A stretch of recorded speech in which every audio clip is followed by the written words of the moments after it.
바로 설교 시작하겠습니다. 우리들의 인생 행로, 오늘 12번째 시리즈 부제를 마지막 여정, 지난주와 마찬가지로 두 번째가 되겠습니다. 사도행전 21장 31절부터 40절까지의 그 후반부 대목을 본문으로 하고 있습니다.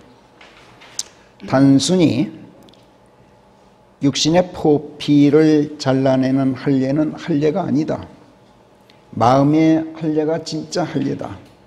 바울이 이렇게 역설하였다고 해서 그가 유대인들로 하여금 모세를 저버리고 관습에 따라 행하지 못하게 사람들을 가르쳤다, 이렇게 비난하는 유대인들의 적개심을 조금이라도 누그러뜨려 보려고 예루살렘 교회 내에서 나즈리인이 되기로 서헌해 놓았던 사람들에게 재정적 지원을 해주는 미덕을 바울이 베풀고, 바울 자신도 그들과 함께 정결례를 치르도록 제안하는 야고보를 위시한 원로들의 권유를 바울이 받아들인 걸 우리가 지난주까지 보았습니다. 그리고 성전으로 들어가 이래 동안의 정결례를 다 치를 즈음이 됐어요. 그런데 그럼에도 불구하고 유대인들이 들고 일어났죠. 사도행전 21장 28절에 보면은 그 유대인들이 큰 소리로 외치기를 이스라엘 사람들아 거들어라. 이 자가 그 사람이다. 곳곳에서 모든 사람들에게 백성과 율법과 이 성전을 거슬러 가르치는 자로다. 그러고도 모자라서 헬라인들까지 성전에 데리고 들어와 이 거룩한 장소를 오염시켰도다 하고 사람들을 선동합니다. 그래 온 성읍이 소동하여 백성이 함께 달려와서는 바울을 붙잡아 그를 성전 밖으로 끌어내 그를 막 죽이려고 할 때 예루살렘이 온통 소동에 휩싸였다는 소식이 로마군 부대장에게 전해지죠. 이렇게 증언하고 있는 사도행전 21장 31절까지의 기록들을 우리가 지난주까지 살펴보면서 야고보를 위시한 예루살렘 교회의 원로들이 그 유대인들을 가리켜서, 그 난동을 피는 그 유대인들을 가리켜서 그냥 율법 수호의 열성적인 보통 유대인들 이렇게 말하지 않았어요. 믿는 유대인들이라고 말했어요. 여기에 우리가 주목을 했죠. 성령께서 특별히 우리로 하여금 그 유대인들이 믿는 유대인들이다 라고 말씀하는데 주목하도록 우리를 이끄셨어요. 믿는 유대인들, 말하자면 그리스도인이라고 자처하는 소위 신자들, 요즘 보통 교회에서 신자들, 교인들 뭐 이렇게 부르죠. 그런 사람들이 바울이 전파하는 복음에 반기를 들고 그 야단을 피웠다는 겁니다. 그런데 그들이 정말로 율법에 열성적이어서, 야고보가 얘기했듯이 율법에 열성적이어서 율법을 제대로 지켰느냐 하면 결코 또 그런 것이 아니었어요. 율법을 지키기는커녕 율법을 제대로 알고나 있었느냐 하면 그거 사실은 그렇지도 못한 사람들이었어요. 왜냐하면은 이 할례의 문제, 단순히 포피를 잘라내는 것만이 할례가 아니다. 진짜 할례는 마음의 할례다라는 말은 사실은 율법에 나오는 말씀이에요. 바울이 로마서에서 처음 외친 그런 교리가 아니에요. 신명기 10장 16절에 보면 할례를 강조하면서 육신의 포피를 잘라내는 할례가 아니라 너희 마음의 포피를 할례하여 라고 말씀하고 있어요. 너의 마음의 포피를 할례하여 더는 목을 빳빳이 세우지 말라. 신명기 10장 16절에서 이렇게 분명하게 명령되고 있습니다. 이 대목을 12절부터 우리가 같이 한번 읽어봐요. 거기 유인물 보시고 12절부터, 신명기 10장 12절부터 시작. 이스라엘아, 주 네 하나님께서 지금 네게 요구하시는 것은 오직 주 네 하나님을 두려워하여 그분의 모든 길들 안에서 행하라는 것이요, 네 마음을 땅하고 네 혼을 다하여 그분을 사랑하며 주 네 하나님을 섬기라는 것인즉, 내가 이날 네 선을 위하여 내게 명령하는 주의 계명들과 그분의 법령들을 지키라는 것이 아니겠느냐. 16절로 띄어서, 그러므로 너희 마음에 보피를 할례하여 더는 목을 빳빳이 세우지 말라. 실로 주 너희 하나님께서는 신들의 신이시요 주들의 주이시며 능하고 무서운 위대하신 하나님이시니, 이분께서는 사람을 보지 않으시고 보상을 받지도 않으시는 가운데 아비 없는 자들과 과부들의 재판을 친히 집행하시는가 하면 나그네를 사랑하시어 그에게 먹을 것과 입을 것을 주시느니라.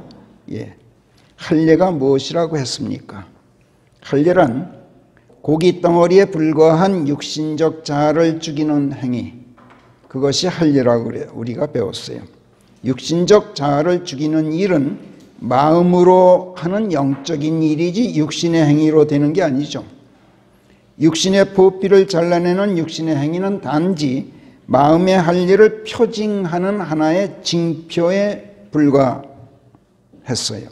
하나님께서도 할례를 아브라함에게 명령했을 때 징표, 언약의 징표다, 이렇게 분명히 말씀하셨어요. 구약 율법 시대부터 하나님께서는 사람의 육신적 행위가 아니라 마음으로 하는 영적 행위를 요구하셨던 거예요. 왜냐하면 하나님을 두려워한다는 것, 이 자체가 육신의 행위가 아니잖아요. 마음속에서 일어나는 혼의 현상이에요. 또 하나님을 사랑한다는 것도 그 자체가 육신의 행위가 아니라 성경에서 말씀한 그대로예요. 마음을 다하고, 하나님을 사랑한다는 건 마음으로 하는 거예요. 혼으로 하는 거예요. 마음을 다하고 혼을 다하여. 마음의 영적 현상이에요. 마음의 할례를 통해서 육신적 자아를 죽여 없애면 목을 빳빳이 세우려고 해도 세울 목이 없게 돼요. 그렇잖아요. 육신적 자아가 없는데 어떻게 목을 세워요? 또 하나님 앞에서 내세울 사람 자체가 없어요. 육신적 자아가 사라지고 없어요. 그래서 사람을 보지 않으시는 하나님 앞에 설 수 있는 그런 자격이 생기게 됩니다. 사람을 보지 않으시니 사람에게서 무엇을 받고자 하실 하나님도 아니시죠. 그러니까 하나님께서는 사람에게서 무엇을, 어떤 보상을 바라시는 분도 아니라고 앞에서 신명기에서 말씀했어요. 그러나 내세울 자아가 없는 사람에게만 하나님께서는 받으시는 분이 아니라 주시는 분인데, 아무나에게 주시는 게 아니라 내세울 자아가 없는 사람에게만 주셔요. 그게 바로 아비 없는 고아들, 남편 없는 과부들, 머리 누일 곳 없는 나그네들. 이 사람들은 단순히 가난하고 무슨 재정적으로 무력한 약자들만을 말하는 게 아니에요. 이 사람들은 도무지 내세울 만한 것이 없는 사람들을 대변하는 사람들이에요.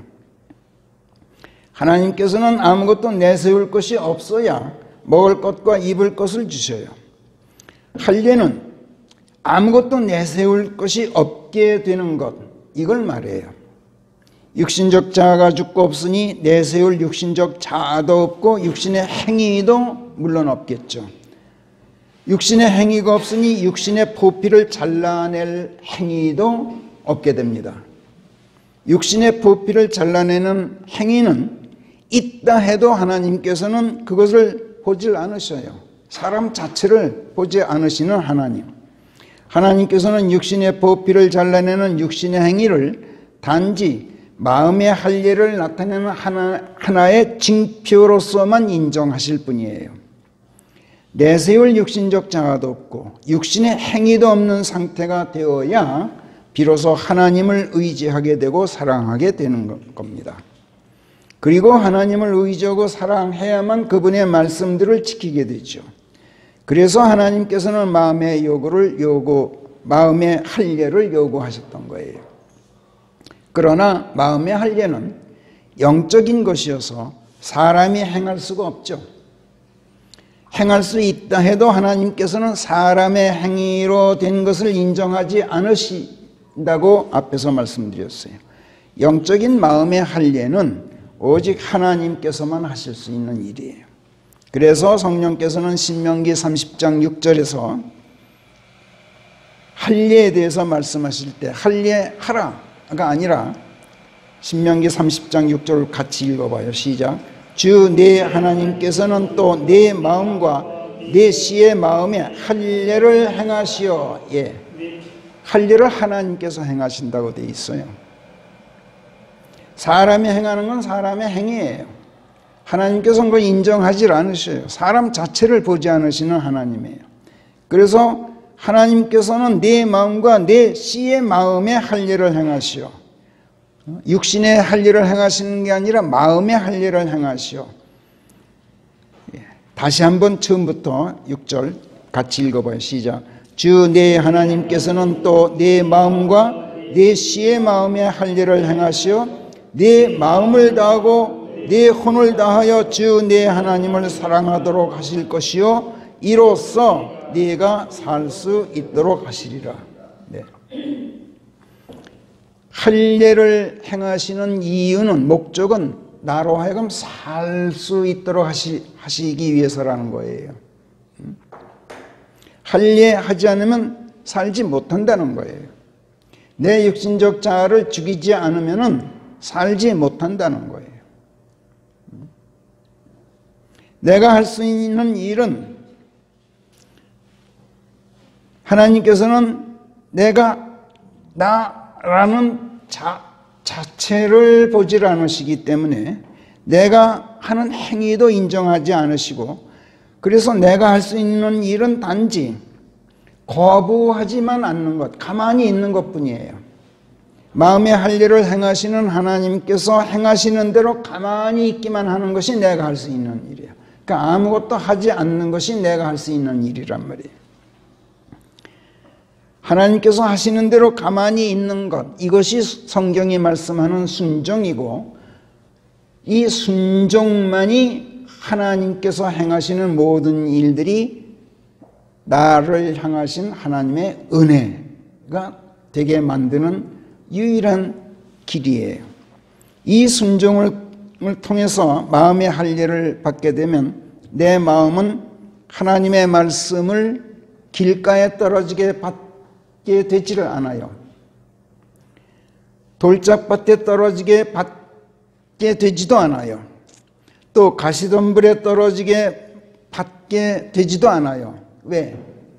그분만을 의지할 수밖에 없는 그런 상태가 되기 때문에 그분의 말씀 한마디 한마디를 보배처럼 받게 된단 말이에요.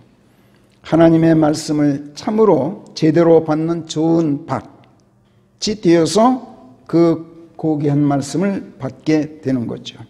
그래서 하나님께서는 예레미야서 4장 3절 4절에서 주가 유다와 예루살렘 사람들에게 이같이 말하노니 너희의 묵은 땅을 갈아엎어라.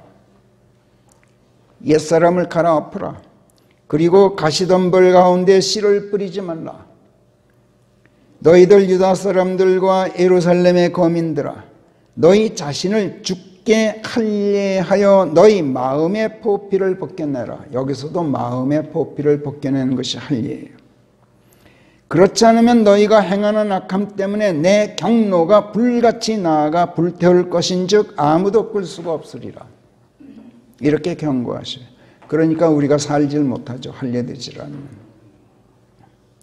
이런 말씀들이 다 율법시대 구약 성경에 있는 말씀들이에요. 그런데 율법의 열성적이라는 믿는 유대인들이 정말로 율법의 열성적에서 하나님의 말씀들을 제대로 아는 사람들이었다면 그들은 마땅히 이런 말씀들을 당연히 알고 있어야 했겠죠.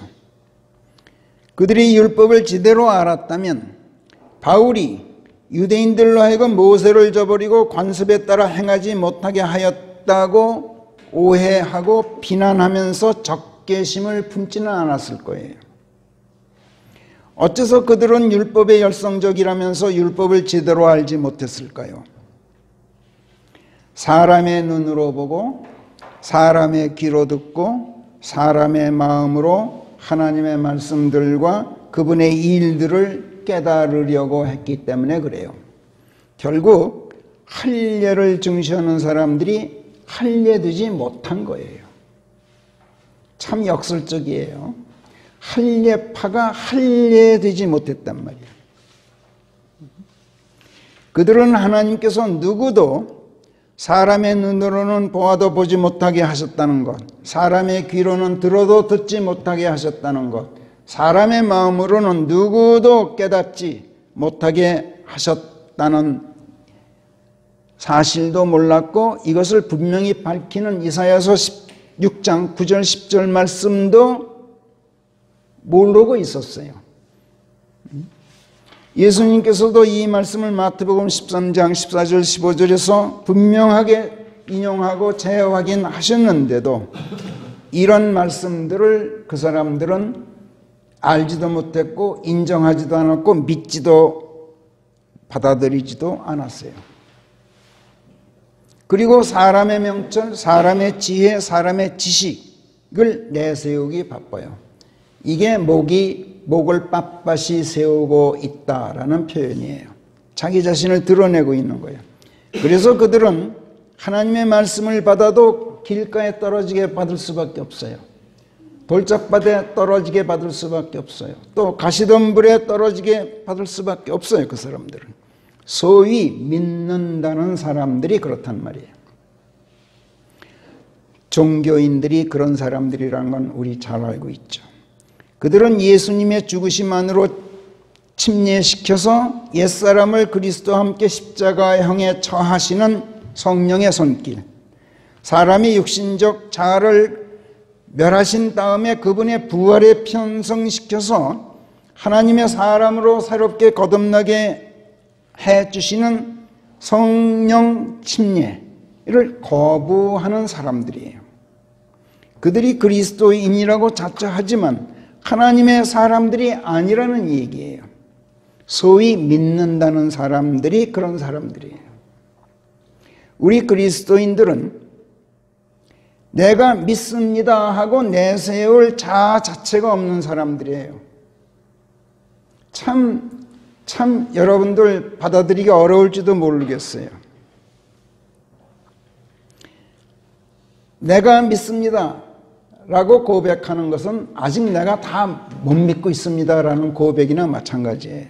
완성되어 있지 못하다는 얘기예요. 우리가 내세울 수 있는 것은, 우리가 진짜 그리스도인이라면 우리가 내세울 수 있는 것은 오직 나를 당신 품에 안고 계신 예수 그리스도 그분뿐이에요. 하나님의 사람들은 하나님의 말씀들을 이해하고 하나님의 가르침들을 터득하려는 열망을 불태우면서 육신적 자아의 무력함을 고백하고 하나님의 명철을 끝없이 간구하는 사람들이어야 돼요. 아까 우리가 묵상했던 시편 119편 중 히브리어 알파벳 10번째 글자로 요드라고 표제가 붙어있는 부분을 우리가 묵상했어요. 73절부터 80절까지. 바로 이 대목에서 이 사실이 아주 뚜렷이 잘 드러나고 있죠. 끝없이 하나님의 명철을 간구한다는 것, 자신의 무력함, 이해력이 없는 것을 끝없이 고백하면서 하나님의 명철을 간구하는 사람들, 하나님의 사람들은 이런 사람들이라는 것을 이 대목에서 잘 드러내고 있어요. 시편 119편으로 가서 우리 다시 한번 살펴보기로 해요. 73절 뭐라 그럽니까? 주의 두 손이 저를 만드셨고 제 모습을 지어 놓으셨으니 저에게 명철을 주시어 저로 주의 계명들을 터득할 수 있게 하소서. 자, 이 간구는 아까도 말씀드렸듯이 자신을 만드신 창조자 하나님께 창조의 책임을 지십시오 하고 호소하고 있는 말씀이에요. 창조하시고 모습을 지어 놓으셨으니 명철도 주어야 하지 않겠습니까? 하는 간구란 말이에요. 그와 동시에 육신적 자아의 무력함을 고백하는 아주 겸손한 호소이기도 해요.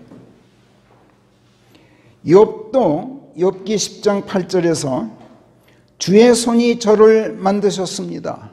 몸 구석구석을 함께 이어 맞춰 주의 모습을 갖추어 놓으셨습니다 하고 말씀드려요.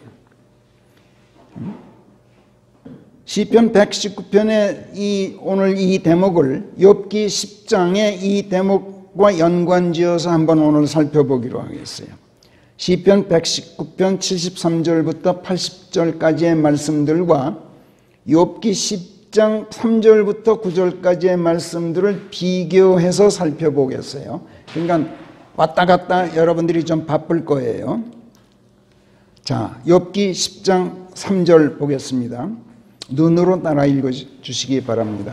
사악한 자의 책략에 빛을 비추시느라, 사악한 자의 책략, 그러니까 사탄의 계략에 빛을 비추시느라고, 즉 사탄의 계략이 돋보이게 하시려고 주의 손이 만든 작품을 주께서 업신여겨 억누르시는 것이 주께 선하나이까? 하나님께 지금 이렇게 항변하고 있어요. 욥이. 육체의 눈이 주께 있나이까? 혹은 주께서 인간처럼 보시나이까? 주의 날들이 인간의 날들과 같나이까? 주의 횟수가 인간의 날들과 같아서 주께서 저의 패역을 쫓아다니며 알아보고 계시고 저의 죄를 쫓아다니며 찾고 계시나이까? 주께서는 제가 사악하지 않음을 아시고 주의 손에서 빼낼 자가 아무도 없음을 아시나이다. 주의 손이 저를 만드셨고 몸 이것저것을 함께 이어 맞춰 제 모습을 갖추어 놓으셨나이다. 그러시고도 주께서는 지금 저를 때려 부수고 계시나이다. 제가 주께 간청하오니 주께서 저를 진흙그릇같이 빚어 놓으셨음을 기억하소서. 주께서는 저를 다시 흙으로 돌려보내려 하시나이까?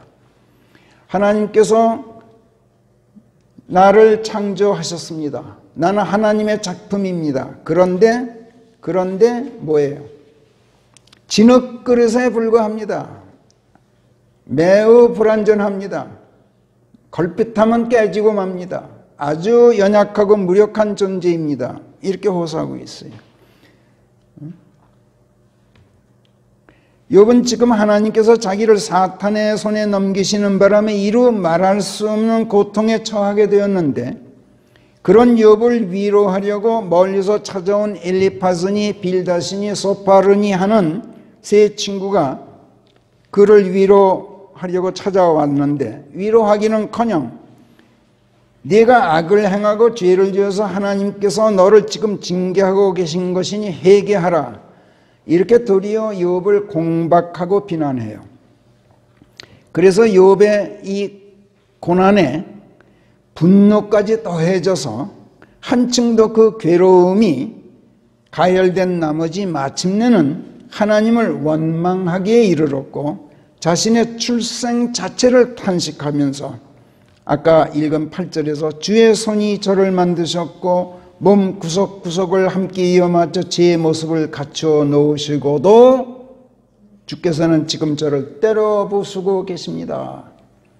이렇게 하소연을 하고 있는 거예요. 그런데 이건 단순한 원망이나 불평이라기보다 자기를 지으신 하나님께 창조의 책임을 지라고 울부짖는 호소예요. 아까 시편 119편 73절부터의 대목이나 같아요. 저를 만드셨으니 저를 잘 보존하는 것도 하나님의 책임 아닙니까? 그런데 보존의 책임은 지지 않고 도리어 저를 멸하고 계시니 이런 법이 어디 있습니까? 하고 항변하면서도 하나님께서 저를 지켜주시지 않으시면 저는 참으로 무력하기 짝이 없습니다. 이렇게 고백하고 있단 말이에요. 아까 읽은 3절에서도 욥기 10장 3절에서도 거기서는 심지어 하나님께서 사악한 마귀의 책략이 돋보이게 하시려고 하나님께서 만드신 그분의 창조물을 하나님 자신이 업신여기시는 것이 하나님께 선한 일이냐고까지 항변하고 있어요. 그러나 지금 여기 시편 119편에 보면, 특히 73절을 보면 하나님을 원망하는 이런 항변은 사실은 항변이 아니라 사탄에 의한 괴롭힘에 부수어지고 있는 자신의 연약함을 토로하고 있는 고백이에요. 그와 동시에 책임 추궁이 아니라 마귀의 괴롭힘에도 불구하고 자기가 부수어지지 않고 버텨낼 수 있도록 자기를 한층 더 강건하게 지켜달라고 호소하는 간구라는 것을 우리가 알게 돼요.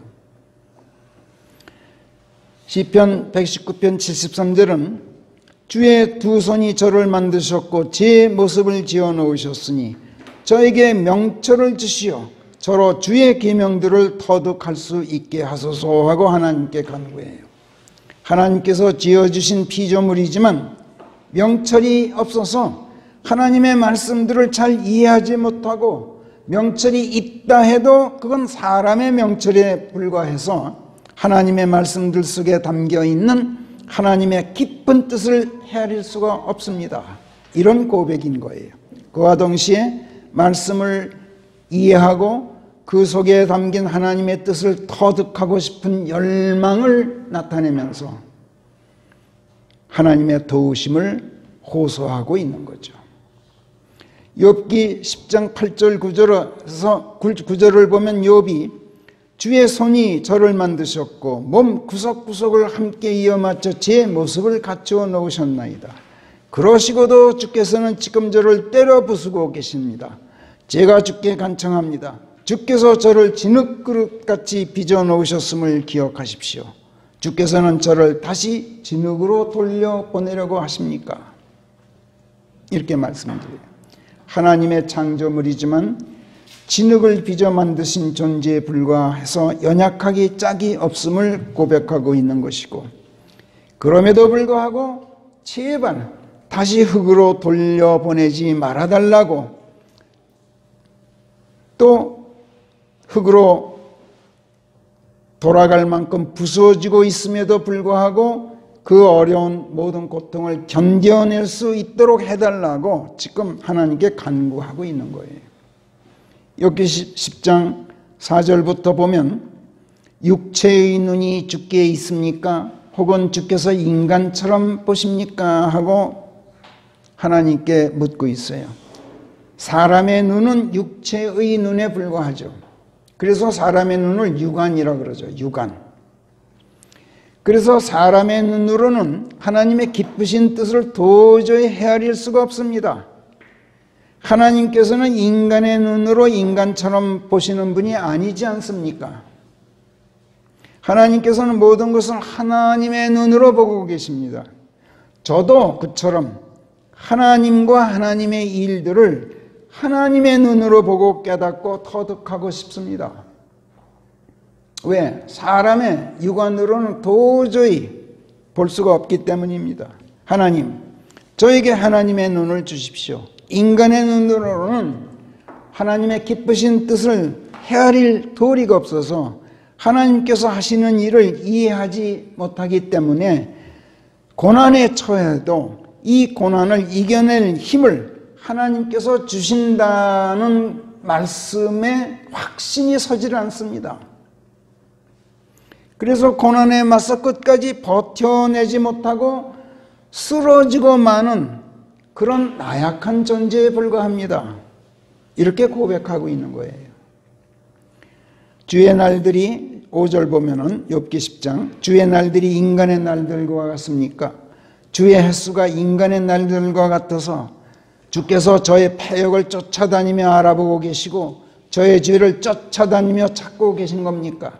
주께서는 제가 사악하지 않음을 아시고 주의 손에서 빼낼 자가 아무도 없음을 알고 계십니다.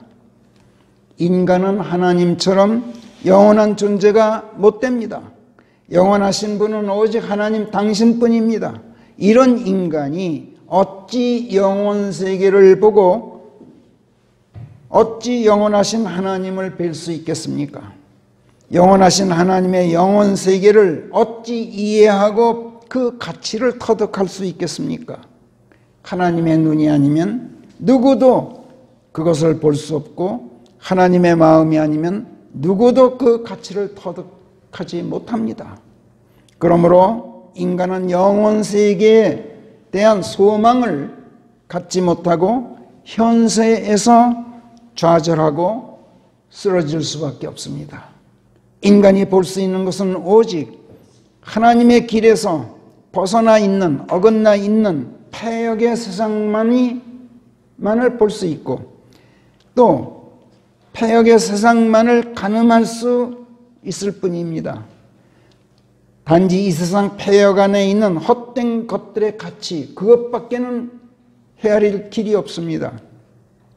이렇게 가련하고 보잘것없는 인간일진데 이런 인간에 불과한 저의 폐역을 하나님께서 쫓아다니시면서 지금 조사하고 계시고 저의 죄를 쫓아다니면서 지금 수색하고 계시니 하나님, 이건 저에게 너무 가혹합니다. 제가 육체의 눈이 아니라 하나님의 눈을 갖고 있어서 하나님의 영원한 세계를 볼 수 있다면, 또 사람의 마음이 아니라 하나님의 생각을 갖고 있어서 영원하신 하나님의 일들을 이해하고 터득할 수 있다면, 저는 현세의 폐역 속에서도 저를 영원 세계로 인도하시려는 하나님만을 바라다 보면서 소망 안에서 하나님만을 의지하고 모든 고난을 참고 견뎌낼 수 있을 겁니다. 그러니 제가 비록 이 세상 폐역 안에 있어도 사악하지는 않을 것입니다. 그런즉 사탄이 제 아무리 사악하게 저를 괴롭혀도 저는 그자는 결코 저를 하나님에게서 떼어놓을 수가 없을 것이고 저를 하나님에게서 빼낼 수가 없을 겁니다. 하나님, 저에게 하나님의 눈을 주셔서 하나님의 명철로 하나님의 일들을 헤아릴 수 있게 해 주십시오. 이렇게 간청하고 있는 거예요. 이거는 참으로 그리스도인으로 거듭났다 하더라도 자신의 모자람, 불완전함을 뼛속 깊이 사무치게 깨닫는 자가 아니면 이런 고백을 할 수가 없는 그런 고백이에요.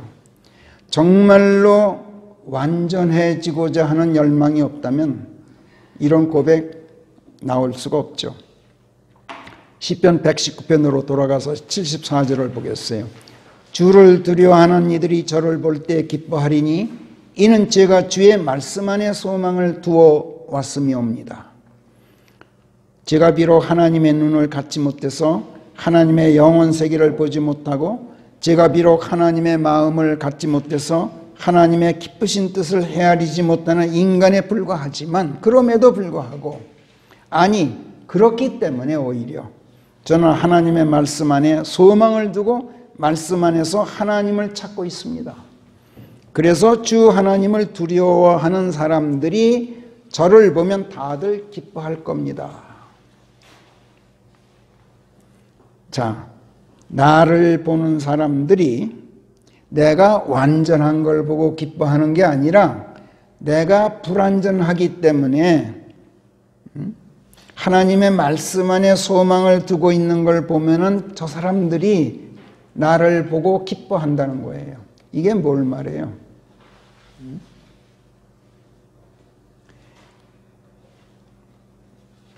이제 뒤에 가서 여러분들이 이제 아시게 될 거예요. 이 말씀이 보통 말씀이 아니에요.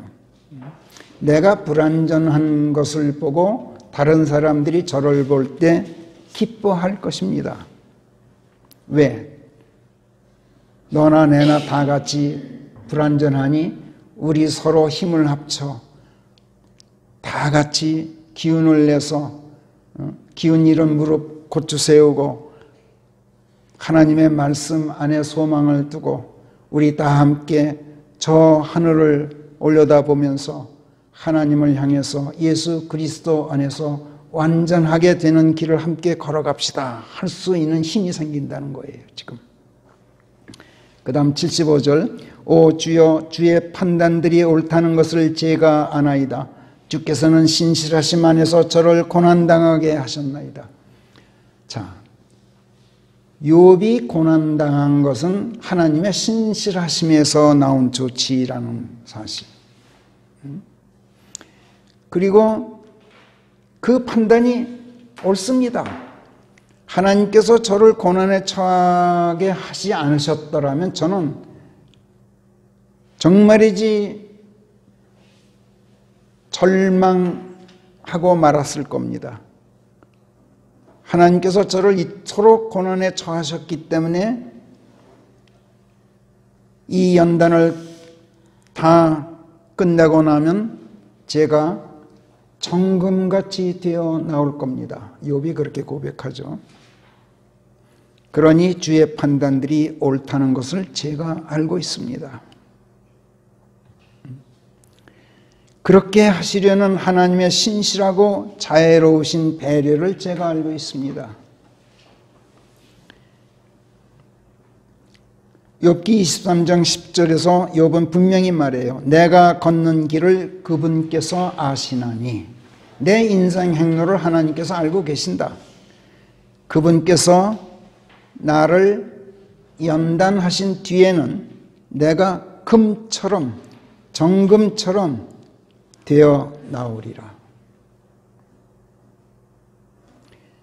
그러나 하나님, 고통이 너무 과해서 제가 쓰러져 죽고 말 지경에 이르러 있습니다. 그러므로 시편 119편으로 다시 가서 76절 제가 주께 간청합니다. 주의 종에게 하신 주의 말씀대로 주의 자애로우신 배려가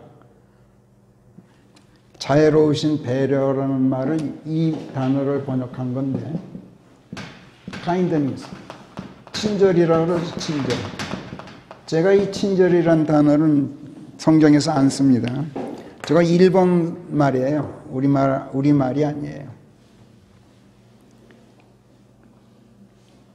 한자로 친절을 보면은 참 묘하죠. 이건 한식구란 뜻이에요. 한식구인데 그걸 끊어요. 끊을 절자야. 왜 저렇게 카인드니스를 일본 사람들이 쓰는지 그걸 아직 내가 모르겠어요. 참 부적합한 말이에요. 카인드니스는 다정함, 배려심이에요. 배려심. kind란 뭐예요? 종류 아니에요. 한 종류가 됨. 너와 내가 다른 자가 아니라 같은 너와 나는 같은 한 배 타고 있다라는 이 배려를 말해요. kindness. 자, 그래서 주께 간청하니 주의 종에게 하신 말씀대로 주의 자애로우신 배려가 저의 위안이 되도록 하소서. 제가 하나님께서 저를 고난에 처하게 되신 것이 오히려 참 다행스럽구나 하고 나 스스로를 위로할 수 있는 위안이 되게 해 주십시오 라고 호소하고 있어요. 하나님께서 저에게 하나님의 눈을 주시고 하나님의 마음, 하나님의 명철을 주시면 지금 제가 처한 이 고통이 하나님께서 저를 때려 부수시는 것이 아니라 저를 멸하여 없애시는 것이 아니라 제 옛사람을 연단하셔서 육신적 자아를 멸하시고 하나님처럼 영원하고 순수하고 완전한 영적 자아로 새롭게 태어나도록 하시려는 하나님의 참으로 깊으신 뜻이 담겨 있다는 것을 제가 깨달을 수 있을 겁니다. 하나님의 참으로 자애로우신 배려라는 것을 제가 하나님의 명철로 깨닫고 터득하고 또 위안을 얻게 될 겁니다. 77절 시편 119편 주의 법이 저의 즐거움입니다. 제가 살 수 있도록 주의 온유하신 자비들이 제게 임하게 하소서. 저는 다만 주의 훈계들을 묵상하고 싶은데 교만한 자들이 까닭없이 저를 심술궂게 대하여 싸우니 저들을 부끄럽게 하소서.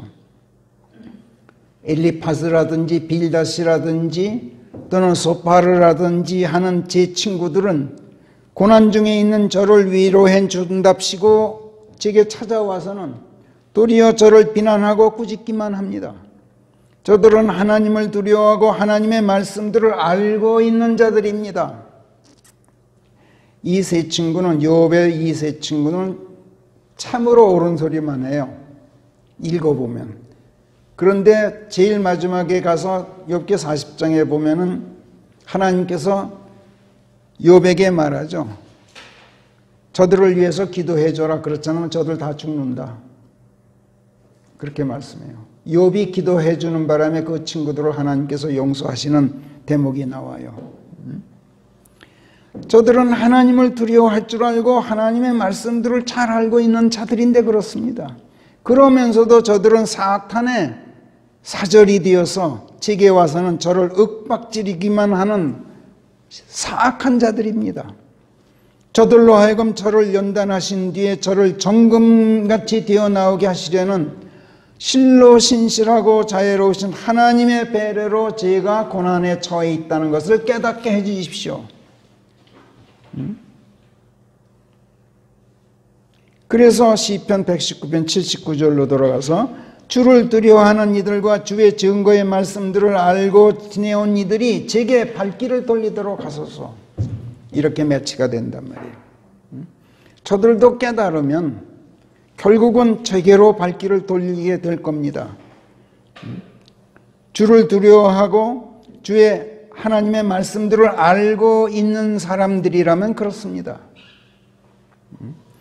그리고 저를 위해서는 포도나무 가지가 포도나무에 붙어 있어야 열매를 맺을 수 있듯이 제 마음이 하나님의 말씀에만 밀착해서 고난의 열매를 맺을 수 있도록 80절로 가서 시편 119편 주의 법령들 안에서 제 마음이 착실하도록 하소서. 착실이라는 말은 딱 달라붙어서 열매 맺는 걸 말하는 거예요. 포도나무 가지가 포도나무에 밀착해 있어서 열매를 맺는 것을 말한단 말이에요. 그래야 제가 부끄럽지 않겠습니다. 이렇게 간구하며 호소하고 있어요. 이런 간구는 보잘것없는 자신의 육신적 자아의 나약함에 대한 깊은 통찰이 없이는 나오질 않아요. 그래서 하나님 앞에서 자기 존재를 부인하는 참으로 진실하고 겸손한 마음이 없이는 이런 고백이 나올 수가 없어요. 그리스도인들은 문자 그대로 그리스도인들이에요. 자기 존재를 과시하는 사람이 아니라 자기 존재를 부인하고 그리스도께서 들어와 사시도록 겸허하게 자기를 내어드린 사람. 그것도 자기가 자의로 그런 것이 아니라 그렇게 하도록 인도하시는 성령 하나님의 이끄심에 대들지 않고 저항하지 않고 자기 존재를 내세우지 않고 성령께서 이끄시는 대로 그냥 가만히 그대로 가만히 있는 무행위를 통해서 자기를 내어드린 사람. 이게 그리스도인이에요.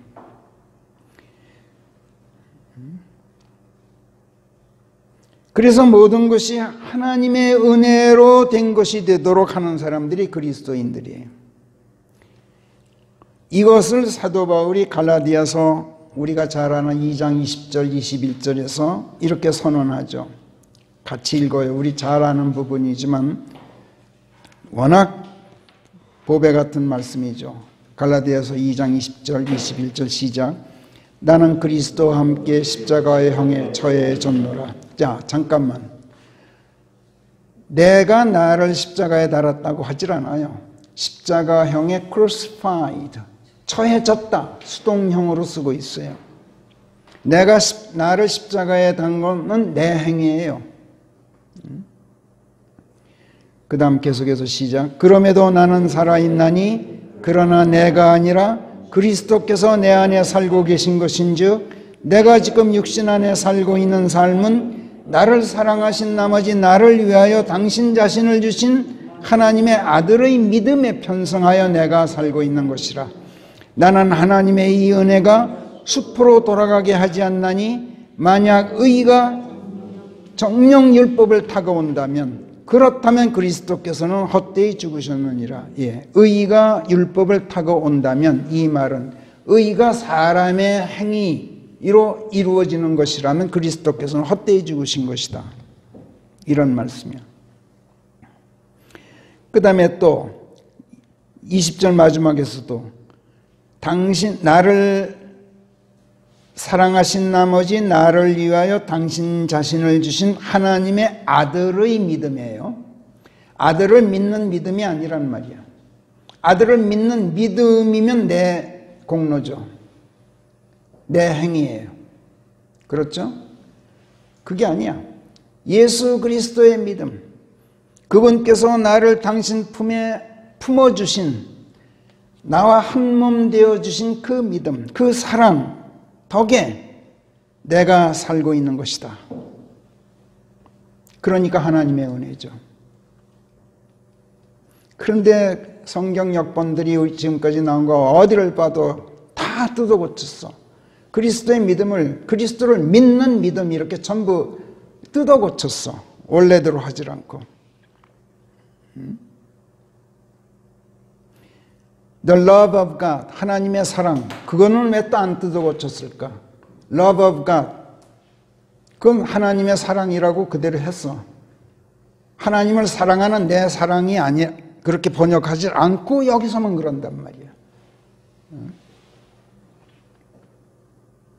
다시 말씀드리지만 앞에서 내가 십자가의 형에 처해진 것은 문자 그대로 처해진 것이에요.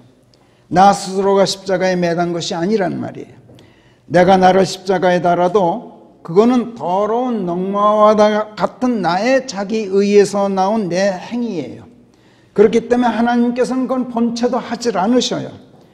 심지어 예수께서도 스스로 당신 자신을 십자가에 달질 않으셨어요. 그분께서는 사람에 의하여 십자가형에 처해지신 것도 아니에요. 기독교라는 이름의 종교가 소위 사도신경이라는 것을 만들어 놓고 그것을 암송하면서 신앙 고백을 하라고 강요하는데 뭐라 그럽니까? 예수께서 본디오 빌라도에게 고난받사 십자가에 달려 죽으셨음을 내가 믿습니다 라고 렉가리도록 하고 있어요. 새빨간 거짓말을 강요하고 있어요. 예수께서는 본디오 빌라도가 아니라 아버지 하나님에 의하여 십자가형에 처해지셨어요. 그래서 겟세마네에서 기도하셨을 때에도 오 나의 아버지시여 가능하면 이 잔이 저를 지나쳐가게 하소서. 그러나 결코 제가 원하는 대로 하지 마시고 아버지께서 뜻하시는 대로 하소서 하고 말씀하셨어요. 마태복음 26장 39절에서. 왜 아버지 하나님께 그렇게 간구했을까요? 본디오 빌라도에게 그렇게 간청하지.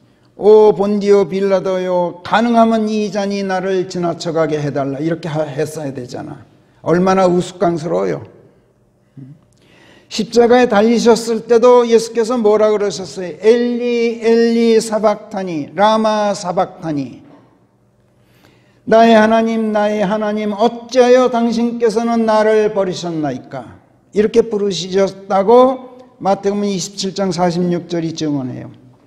그 이유를 성령께서 고린도후서 5장 21절에서 실로 하나님께서는 죄를 알지도 못하시는 그분을 우리를 위하여 죄가 되게 하셔서 우리로 그분 안에서 하나님의 의가 될 수 있게 하셨느니라 이렇게 설명하시고 갈라디아서 3장 13절에서도 그리스도께서는 우리를 대신하여 율법의 저주를 받은 자가 되셔서 우리를 율법의 저주에서 구속하셨나니 라고 증언해요.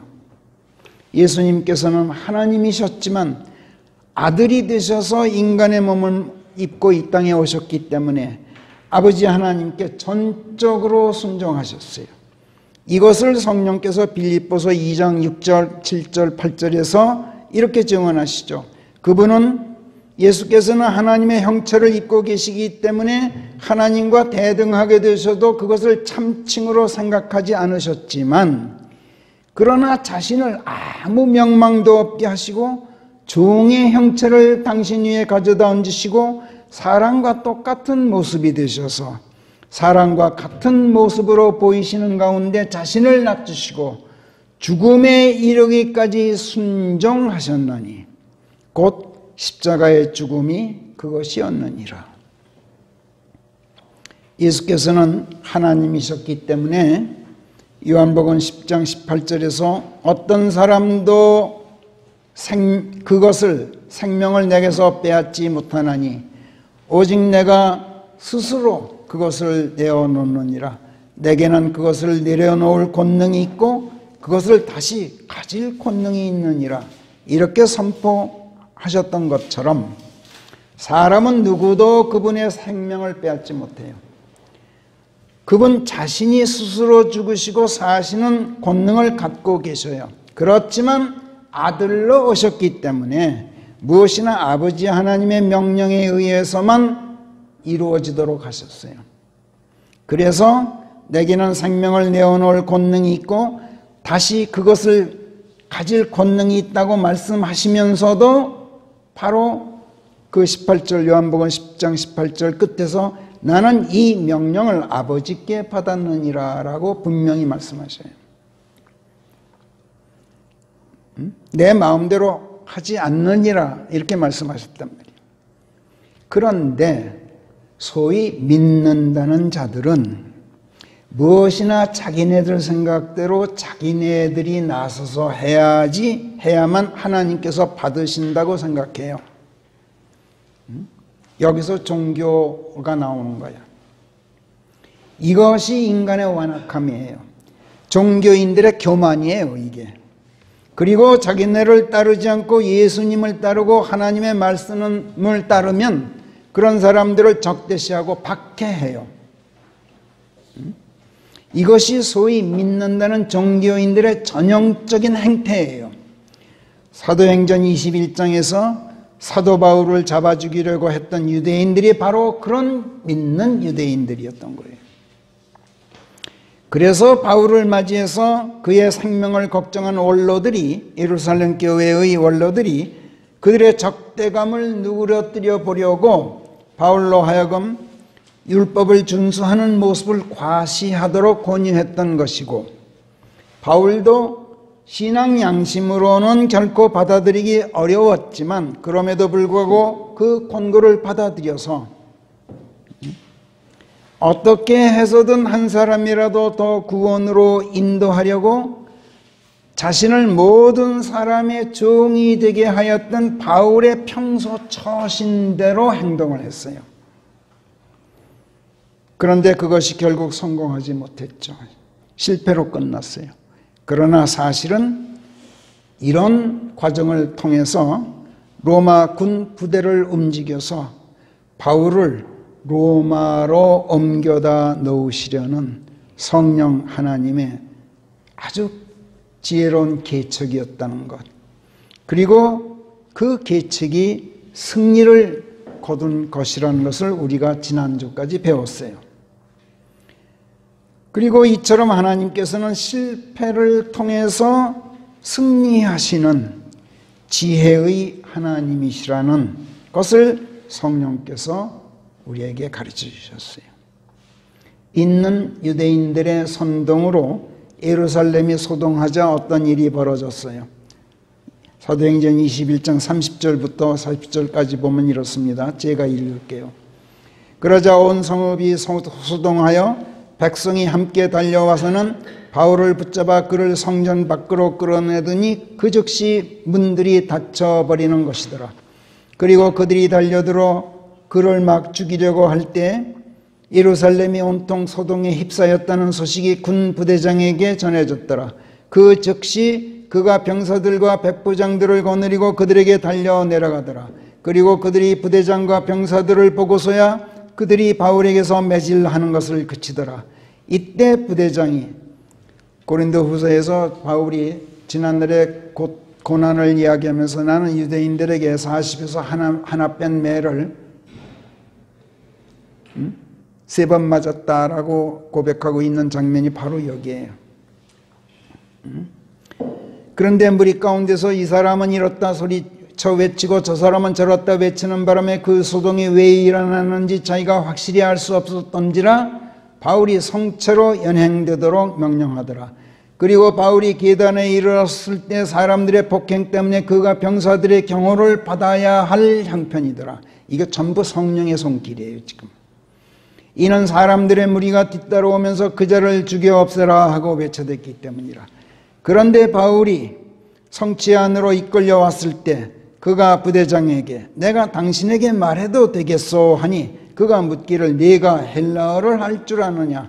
네가 얼마 전에 소동을 일으켜 살인자들이었던 자들 4,000명을 이끌고 광야로 들어갔던 그 이집트인이 아니냐 하더라.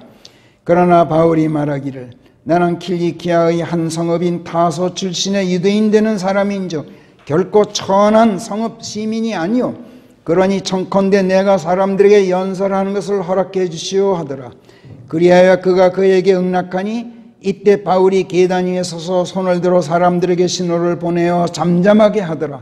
그러자 거기에 쥐죽은 듯한 침묵이 깔리니 이때 그가 입을 열어 사람들에게 히브리어 방언으로, 히브리어 말이 아니라 히브리어 방언입니다. 방언으로 연설을 하더라. 예. 자, 바울을 돌로 쳐 죽이는 석형의 유혈 참극이 지금 벌어질 찰나였어요. 예루살렘이 온통 이런 소동에 휩싸여 있다는 소식이 치안 책임자였던 로마군 부대장에게 전해졌죠. 로마군 부대장이 병사들과 백부장들, 복수예요. 백부장들을 거느리고 출동했다고 쓰고 있어요. 그러면 최소한 백부장이 2명 이상이었다는 얘기죠. 그렇다면 200명 이상의 군대가 출동했다는 얘기가 돼요. 백부장이면 100명의 부대를 거느리는 대장 아니에요. 현 군대 체제로 보면 소대장보다 훨씬 더 거의 중대장급이에요. 지금 이만한 병력이면 서울거리에서 일어난 몇십만 명에 이르는 난동시군들을 진압하기 위해서 출동한 경찰 병력만큼이나 그렇게 큰 병력이었어요. 그런 백부장들을 거느리고 충돌한 부대장이라면 오늘의 대대장 이상 연대장급으로 적어도 대령급이 되는 아주 높은 지휘관이었을 거예요. 로마군을 유대 사람들이 보자 예루살렘 시민들이 바울에게 매질하는 걸 그쳐요. 부대장이 다가와서 바울을 체포하고 2줄 사슬로 포박하라고 명령하고는 그가 대체 누구냐? 무슨 짓을 하였느냐고 군중들에게 물어요. 그런데 이 사람은 이렇다 저 사람은 저렇다 와글와글 떠드는 바람에 그 소동이 왜 일어나는지 부대장이 도무지 알 수가 없었던지라 바울을 성체로 연행해 갔는데 성체에 이르렀는데도 폭도들이 뒤따라오면서 그자를 죽여 없애라 하고 외쳐대면서 살기가 등등해.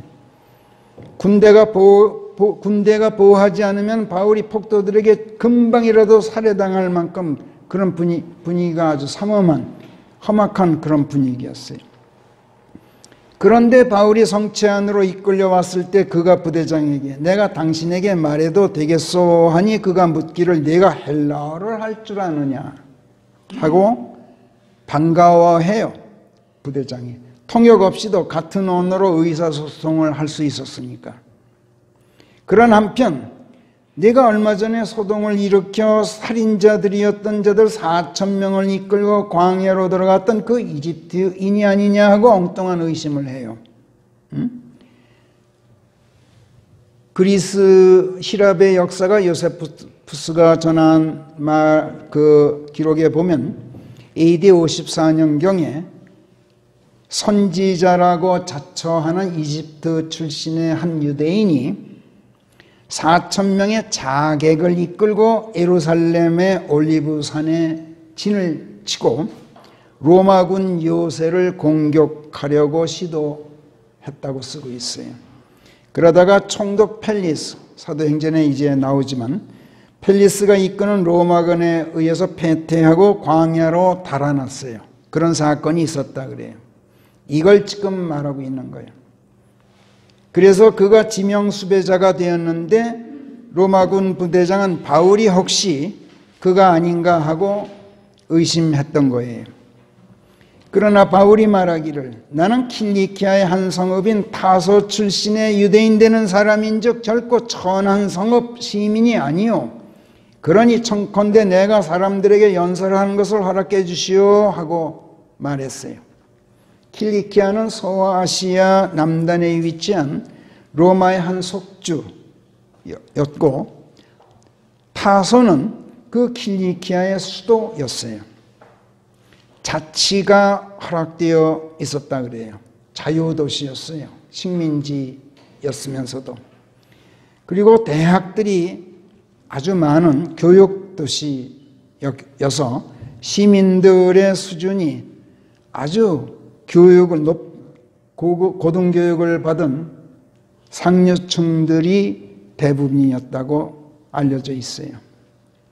그래서 그 당시에 타소 출신이다 하면 조선시대 한양에 존경받는 양반골 북촌이라고 요즘 알려져 있는 그런 양반골 출신답게 자랑스럽게 거드름 피우는 말이라고 해요. 타소 출신이요. 이건 아주 자랑스럽게 거드름 피우는 말이었다는 거예요. 그래서 바울은 말하자면 내가 어디 촌놈으로 보이느냐? 내가 이래봬도 킬리키아의 수도 타소 출신 상류층 양반 집안 출신이요 하고 로마군 부대장 앞에서 거드름을 피웠던 거예요. 그런데 사실은 이게 거드름이 아니었어요.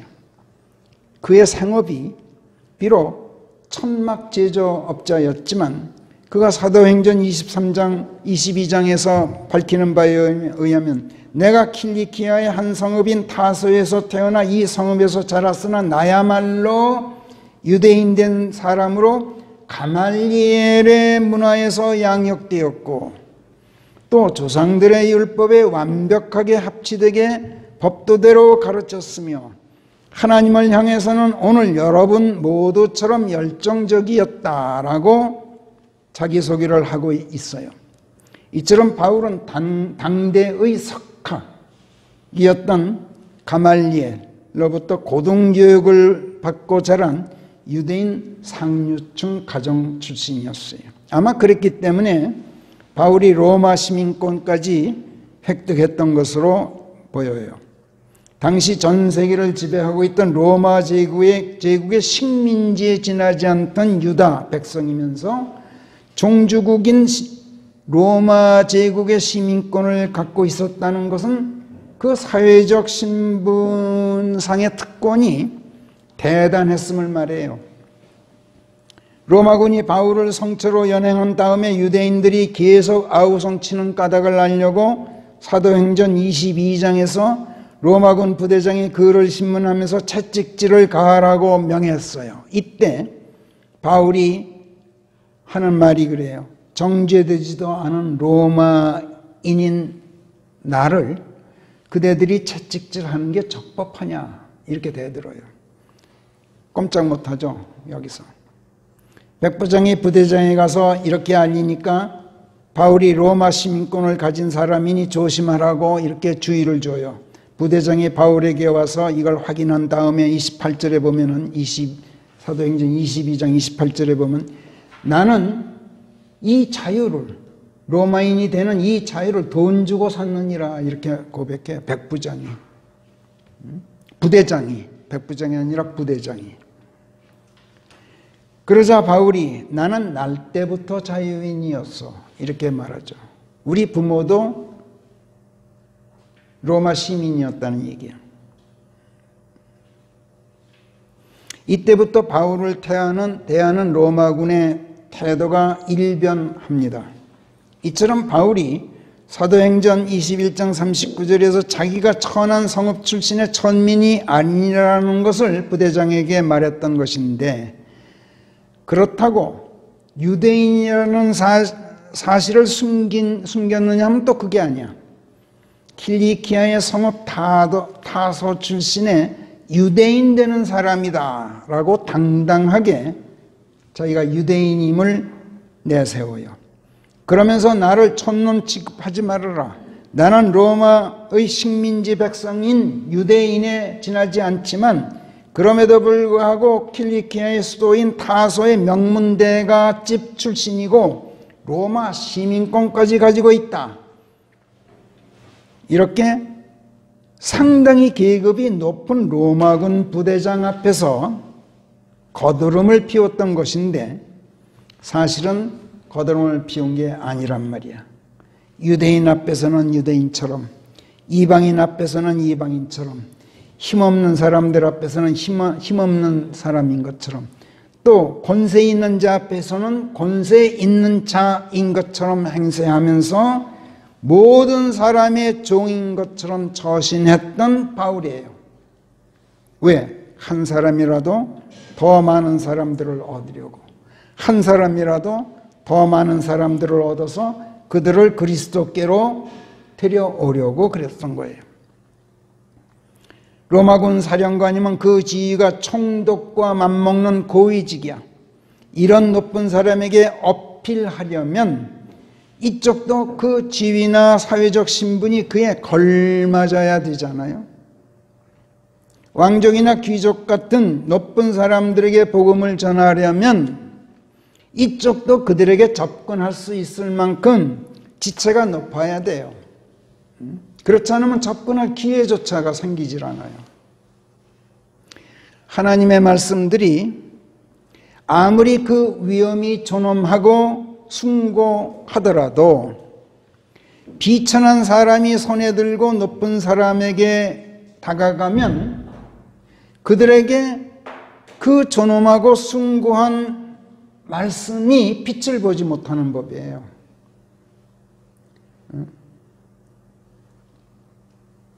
천대해요. 하나님의 말씀을. 하나님의 말씀은 사회적으로 저 아래 아주 밑바닥 최하층 사람에서부터 군왕들처럼 최고위층 사람들에 이르기까지 지위, 고하, 신분, 귀천에 차별 없이 이 세상 모든 사람들에게 전파되고 증거되고 가르쳐지고 명령되고 훈계되어야 하는 말씀들이야. 그래서 모든 사람들이 예수 그리스도께로 다가올 수 있게 해야 돼요. 그러자면 전파하는 사람, 증거하는 사람, 가르치고 명령하고 훈계를 전달하는 전도자들, 이 사람들이 다가가야 할 텐데 다가갈 수 있는 능력을 가지고 있어야 한단 말이야. 그 능력을 누가 주십니까? 물론 하나님께서 주셔요. 무지하고 힘없는 천민 백성에게는 그들의 눈높이에서 하나님의 말씀을 가르칠 수 있는 능력, 권세 있는 상류층 사람들에게는 또 그들의 수준 높은 눈높이에서 하나님의 말씀들에 귀를 기울이도록 설득할 수 있는 능력, 이걸 하나님께서 주셔요. 하나님께서는 바울에게 이 모든 능력을 구비해 주셨어요. 하나님께서는 그를 힘없고 연약한 하층민에서부터 전 세계를 호령하는 로마 제국의 권력 본거지인 로마의 지체 높은 최상류층 사람들에 이르기까지 복음을 들고 모든 사람들을 상대할 수 있는 실력을 길러주셨어요. 뿐만 아니라 모든 기회, 모든 계기들을 또 착착 만들어 주셨어요. 하나님께서. 바울은 로마군 사령관 앞에서 자신의 높은 사회적 신분을 내세워 거드름을 피우면서도 그게 잘난 척 했던 것이 아니라 그를 얻으려고 그에게 상응하는 처신을 했던 거예요. 그리고 자기가 군중에게 연설할 수 있도록 허락해 줄 것을 정중하게 요청했어요. 그리하여 그가 그에게 응낙하니 이때 바울이 계단 위에 서서 손을 들어 사람들에게 신호를 보내어 잠잠하게 했어요. 그러자 거기에 쥐죽은 듯한 침묵이 깔려 이때 그가 입을 열어 사람들에게 히브리어 방언으로 연설을 하더라. 자, 잡아 죽이라고 사납게 아우성치던 유대인 폭도들이 바울의 손짓 하나로 갑자기 쥐죽은 듯 조용해졌다? 이거 어찌된 영문일까요? 로마군에게 체포되어서 포승줄에 묶인 채 성체 군용으로 끌려간 바울입니다. 그런데 갑자기 성체 밖에 나타난 것부터가 유대인 군중들에게는 깜짝 놀랄 일이었어요.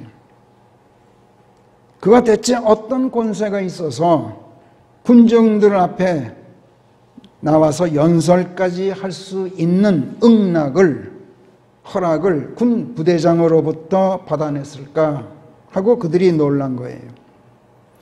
이 또한 바울이 쥐죽은 듯이 조용해진 군중들 앞에서 거드름을 피워도 될 만한 상황이었어요. 너희들이 나를 잡아 죽여? 봐라. 나는 버젓이 이렇게 나와서 성체 계단에 서서 너희들에게 연설을 한다. 이렇게 거드름을 펴도 될 참이란 말이야 지금. 그런데 그의 입에서 나온 말은 지체 높은 귀족들이 사용하는 헬라어가 아니야. 대제사장 같은 유대인 종교 지도자들이 쓰는 히브리어도 아니야. 그의 입에서는 유대인 일반 하층 시민들이 쓰는 히브리어 방언이었어요. 이걸 사람들이 이 대목에서 자꾸 이 점을 놓쳐요. 그리고 역본들이 히브리어 방언, 오늘 방언이라고 옮기질 않고 히브리 언어로 이런 식으로 옮겨놨어. 히브리어 방언이란 곧 아람어를 말해요. 아람어, 시리아말. 원래는 기원이 메소포타미아였어요. 칼데아 지방, 바빌론 제국이 있었던. 그런데 그 주변 지역으로 광범위하게 번져나가서 아시리아의 언어가 되었어요. 그리고 이스라엘 백성의 바빌론 포로기 이후에는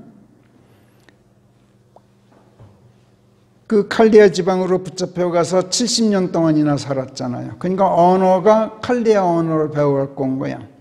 그래서 그 포로기 이후에는 팔레스타인 전역에 걸쳐서 히브리어를 대체할 만큼 이 아람어가 유대인들 사이에서 일반화되고 말았어요.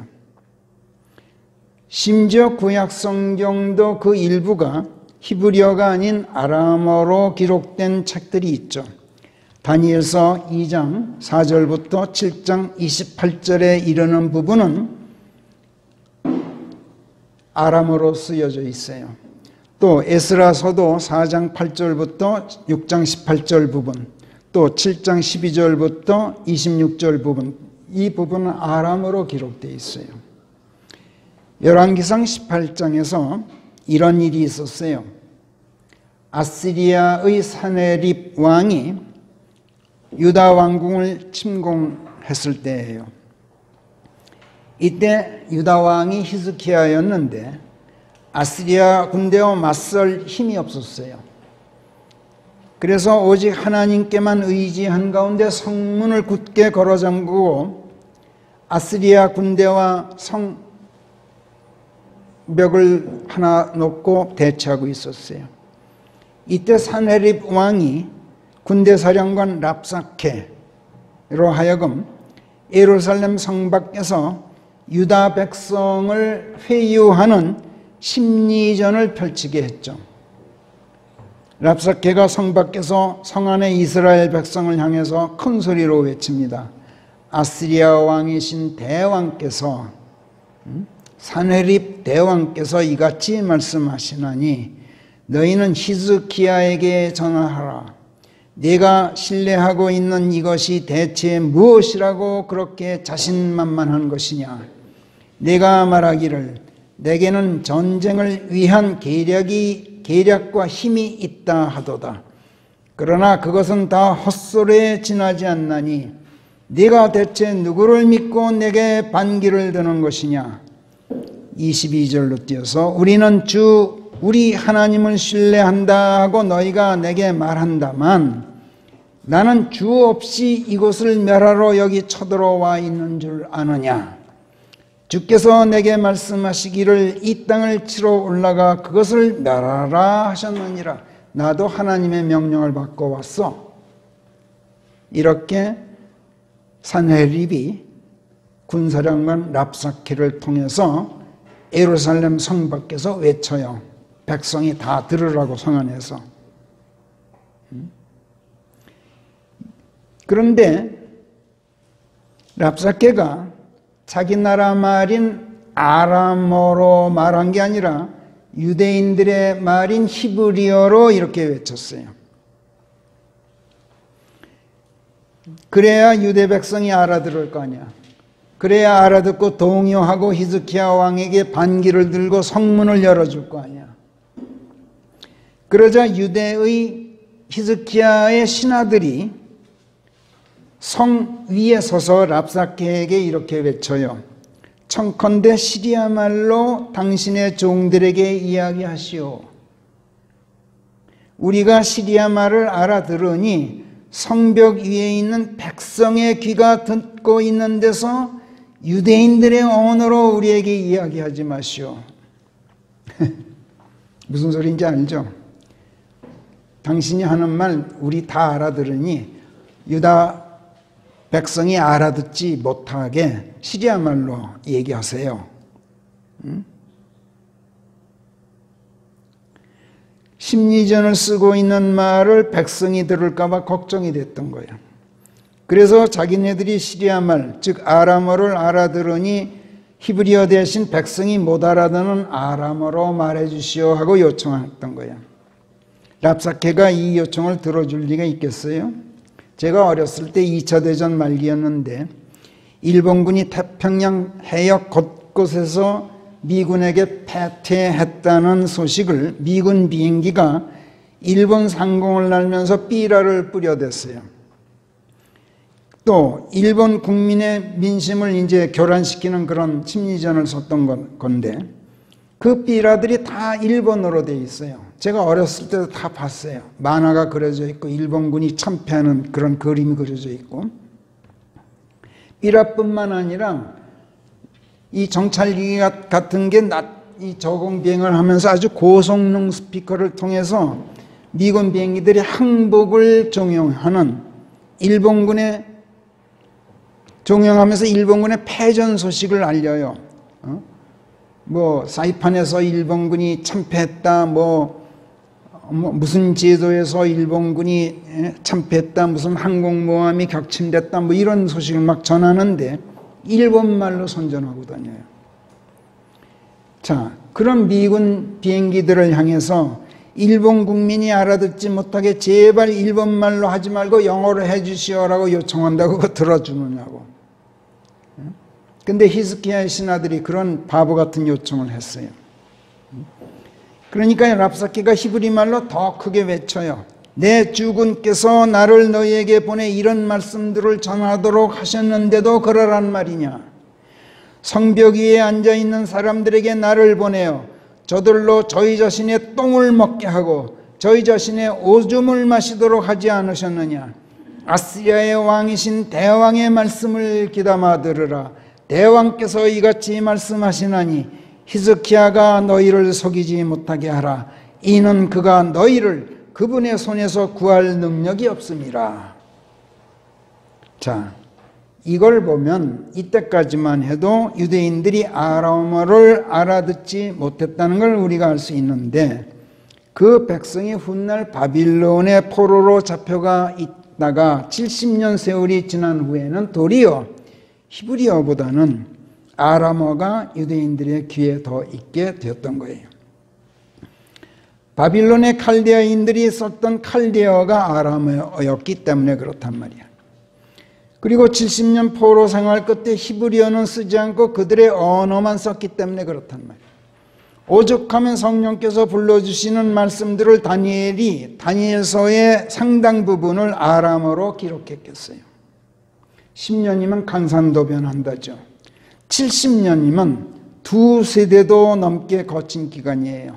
그래서 그 이후로 유대인 사회에서는 상류계급 사람들이 히브리어를 복원하려고 일부러 아람어가 아닌 히브리 말을 쓰려고 아주 노력을 했지만, 그러나 일반 백성들은 여전히 히브리어보다는 아람어가 더 귀에 익었어요. 초대교회 시대만 해도.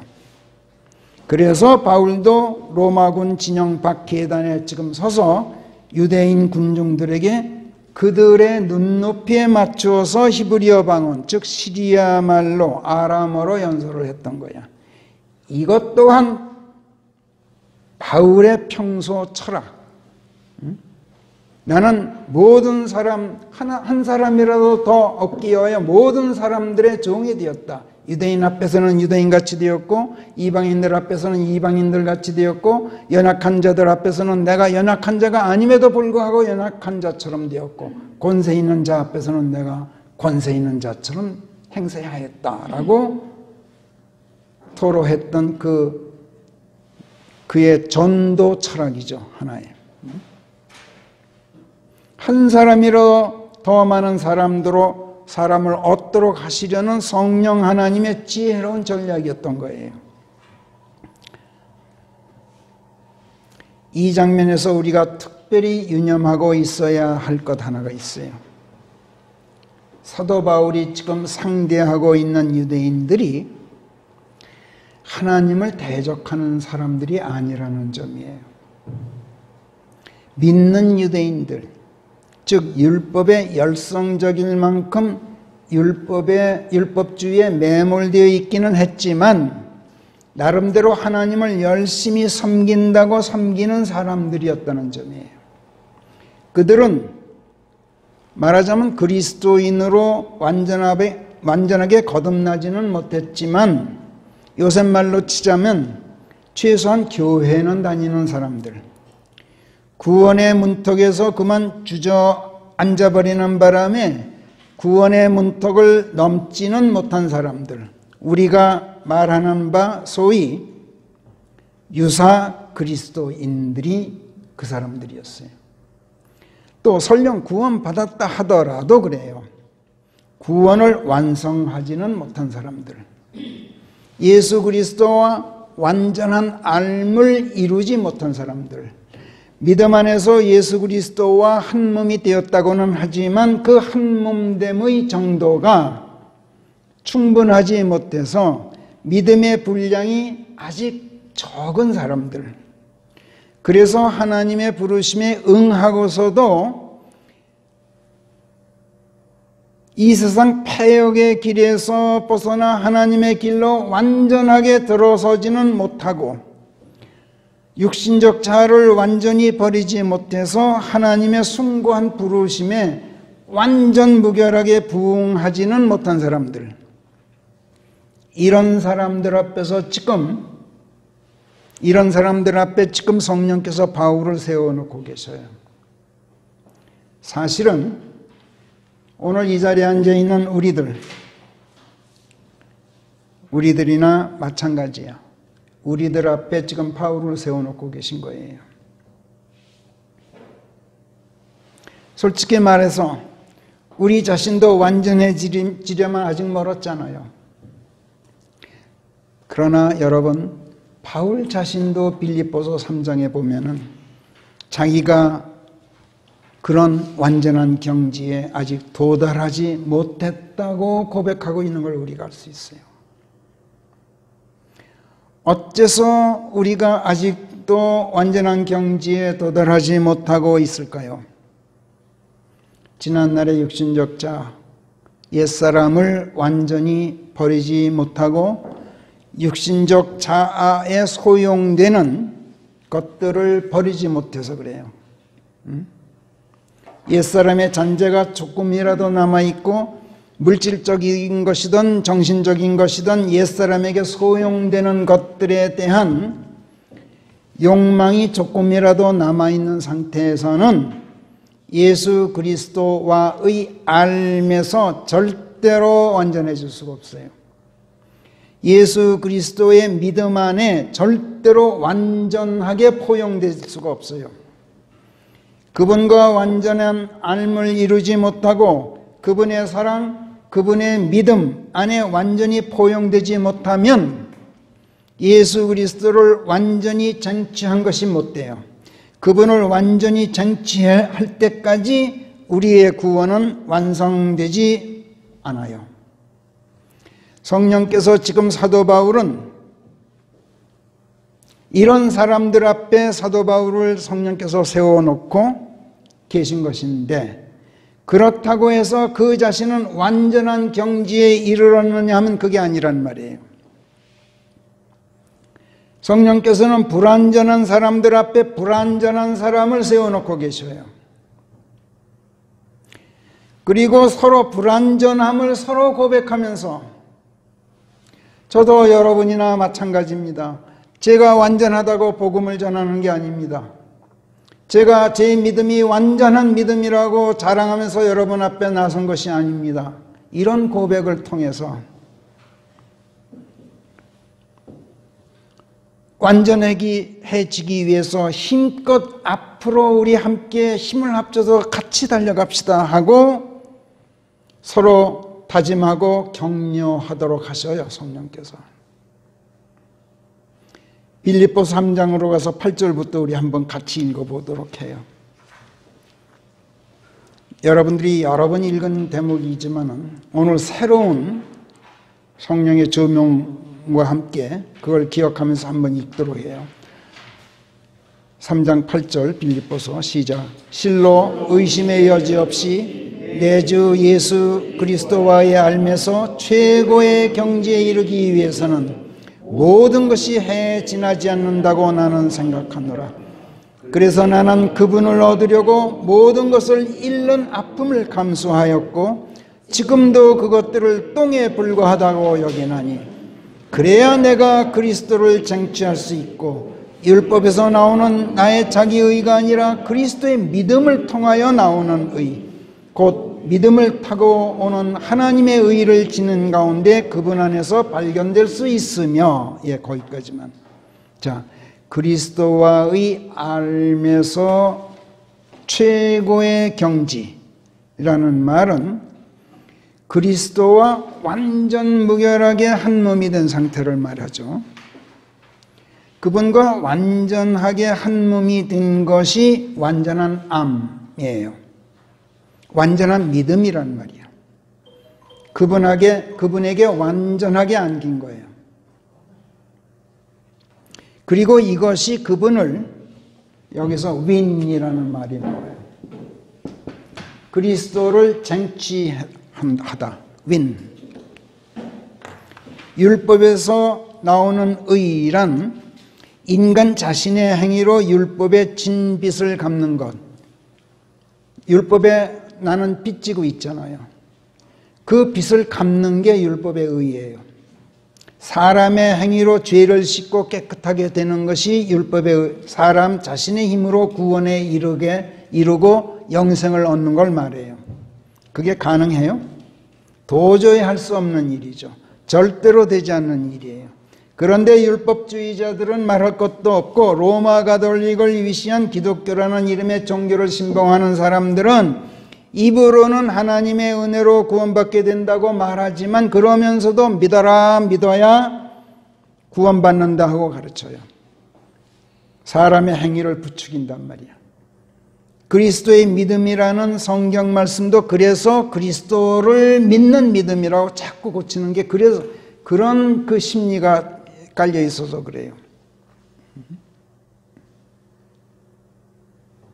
그분의 사랑을 짓밟고 사람의 행위를 자꾸만 내세운단 말이야. 빌립보 3장으로 돌아가서 10절 11절 같이 읽어요. 시작. 그래야 모든 것이 해에 지나지 않는다고 생각하고 모든 것을 버리는 아픔을 감수하고서라도 모든 것을 버려야, 그래야, 그 다음 계속해서 시작. 내가 그분과 알을 이루고 그분의 부활의 권능과 알을 이루며 그분의 죽으심에까지 일치하게 된 가운데 그분의 고난들의 한 동아리가 되어서 무슨 수를 쏟아라도 내가 죽은 자들의 부활에까지 도달할 수 있기 때문이니라.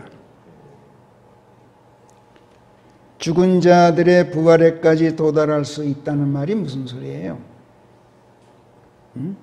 몸이 다시 사는 걸 말해요. 새 몸을 입고.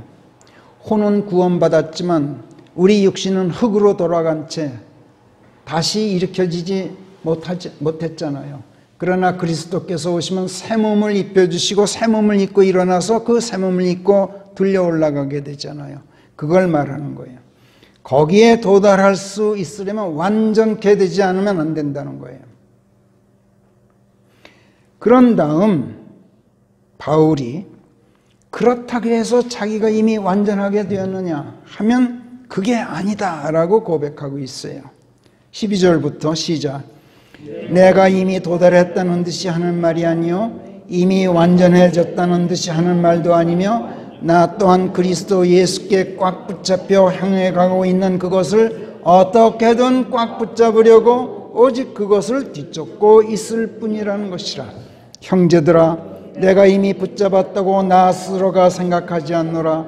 나는 지난 일들은 다 잊은 가운데 앞에 있는 것들에 도달하기 위하여 앞으로 내달리는 오직 이 한 가지만을 하고 있나니 그리스도 예수 안에서 부르시는 하나님의 그 숭고한 부르심을 목표 삼아 그 표대를 향해서 내가 힘껏 밀고 나가고 있는 것이라. 그러면서 자기도 아직 그리스도와의 알면서 완전하지 못해서 구원을 완성하지 못했지만 그런 자기와 함께 목표를 향해서 우리 함께 달립시다 하고 제안하고 있는 거예요. 15절부터 시작. 그러므로 완전해지고자 하는 사람은 모두가 이같이 마음 먹자. 어떤 일에서도 너희가 달리 먹는다면 하나님께서 이것을 너희에게 숨김없이 드러내시리라.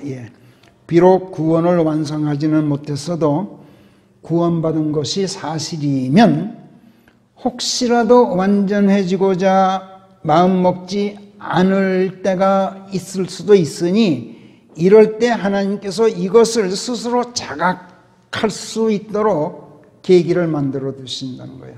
이게 구원받은 사람과 구원받지 못한 사람의 차이예요. 자각 능력이 생겨요. 16절 시작. 우리가 이미 어딘가에 도달해 있지만 그렇더라도 그 같은 규범을 가지고 우리가 행하고 예수 그리스도와 완전한 알을 이루어가는 우리 인생 여정에서 우리가 이미 어딘가에 도달해 있긴 있어요. 그렇지만 아직 완성 단계에 이른 것이 아닌 즉 어떻게 해서든 그분과 완전한 믿음을 이루어야 한다는 것을 삶의 규범으로 삼자. 그리고 인생 행로를 걸어가자. 16절 마지막 그 같은 것을 우리가 유념하도록 하자. 지난 일들은 다 잊고 그리스도 예수 안에서 부르시는 하나님의 그 숭고한 부르심을 목표 삼아 그 표대를 향해서 힘껏 밀고 나가는 오직 이 한 가지만을 우리가 해야 할 텐데 어쩌다 보면 달리 마음먹을 수도 있다. 구원의 완성을 게을리하게 되는 수가 있다. 이것을 우리가 유념하고 있자는 말이야.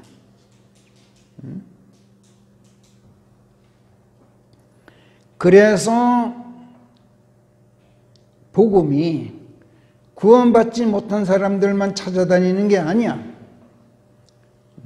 구원을 완성하지 못한 사람들, 사실은 지금 성령께서는 오히려 여기에 더 역점을 두고 계신 걸 알 수 있어요.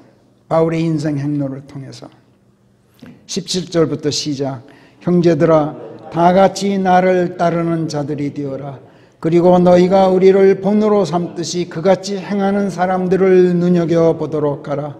많은 자들이 행하는데 그들이 그리스도 십자가의 원수들인즉 내가 너희에게 저들 이야기를 자주 해왔지만 이제는 울면서까지 너희에게 이야기하노라. 보세요. 18절에서 많은 자들이 행한다. 그리스도인이라고 자처하는 사람들 다 그렇잖아요. 그런데 그리스도의 십자가의 원수들이라고 불러요. 믿어라 믿어라 하는 종교인들의 성화에 떠밀려서 사람의 행위로 믿으려고 애를 쓰는 사람들, 그들은 예수 그리스도의 죽으심 안으로 침례되어 들어가 그분과 함께 자신들의 옛사람 죽이는 것만큼은 완강히 거부해요. 그래서 저들은 십자가의 원수들이에요. 19절 시작. 저들의 하나님은 저들의 배요 저들의 영광은 저들의 수치스러움 안에 있나니 저들이 땅의 일들만 생각하는지라 저들의 끝은 파멸이니라. 종교인들은 하나님을 섬긴다면서도 사실은 자신들의 육신을 섬겨요. 저들은 그리스도 안에서 영광을 찾지 않고 하나님의 길에서 영광을 영광스럽게 되려고 하지 않고 땅의 일들만 생각하면서 수치스러운 이 세상 폐역 안에서 영광을 구해요. 부끄러운 육신 안에서 영광스럽게 되려고 발버둥쳐요. 그래서 저 사람들은 끝내 예수 그리스도와 한 몸이 되지 못해서 결국 지옥으로 가서 파멸되고 말아요. 구원받았다 해도 그 구원이 완성되지 못해서 예수 그리스도와 완전한 알을 이루지 못해서 혼은 구원받을지 몰라도 육신은 흙 속에서 그냥 파멸 속에 있어요. 우리가 벗겨지려고 구원받은 것이 아니지 않느냐고 성령께서 고린도후서 5장 1, 2, 3, 4절에서 말씀하죠. 이 장막집이 뭉그러질지언정 이 몸을 벗으려고 우리가 구원받았느냐, 입혀지려고 구원받지 않았느냐. 그래서 저 사람들은 끝내 예수 그리스도와 한 몸이 되지 못해서 지옥으로 가서 파멸되고 말 텐데 나 바울은 결코 그렇게 되지 않으련다. 형제들아, 이런 나를 본으로 삼고 나와 함께 구원의 완성을 향해서 우리 함께 힘껏 달리자. 바울의 인생 행로 마지막 여정을 이끌어 가시는 성령께서 지금 바울로 하여금 예수 그리스도와 완전한 알을 이루어서 그 구원을 기필코 완성하도록 하는 데에 모든 역량을 집중하시면서 또 그와 동시에 구원의 문턱에 앉아 있는 사람들을 그의 인생 행로 마지막 여정에 합류시키도록 하는데 모든 노력을 성령께서 쏟고 계신 거예요. 우리들의 인생 행로도 마찬가지예요. 성령께서는 우리들의 인생 행로 마지막 여정에서 우리가 완전해져서 구원을 완성하도록 하시는 것만이 아니라 종교적 교리에 속아서 구원의 문턱에 주저앉아 있거나 구원받았더라도 완성하도록, 그 구원을 완성하도록 하는 일을 게을리하는 사람들을 불러들여서 우리 인생 여정에 동참시키도록 지금 우리를 인도하고 계셔요. 이것을 이제 사도행전 마지막 장까지 바울의 인생 여정을 통해서 우리에게 계속 강조하고 계시다는 걸 우리가 앞으로 알게 돼요. 기도하겠습니다. 하나님, 제가 먼저 기도드렸듯이 참으로 저희가 새 사람으로 태어났다고 다 된 것이 아닌 것을 다시 한금 깊이 저희 마음속에 새깁니다. 하나님, 무슨 일이 있어도 저희가 예수 그리스도와의 알면서 그분의 믿음 안에서 구원을 완성하는 일에 결코 게을르지 않도록 저희 마음을 계속 이끌어 주시고, 그러기 위해서 저희들을 완성시키는 그 모든 능력이 하나님의 말씀 안에 있다는 것을 저희들이 잊지 않도록 하셔서 저희들로 하여금 하나님의 말씀 안에 거하도록 하시고, 그 말씀들을 저희가 배우고 터득하고 익힐 수 있도록 하나님의 명철을 계속 저희들에게 부어 주시옵소서. 감사하고 우리 주 예수 그리스도의 이름으로 기도하옵나이다. 아멘.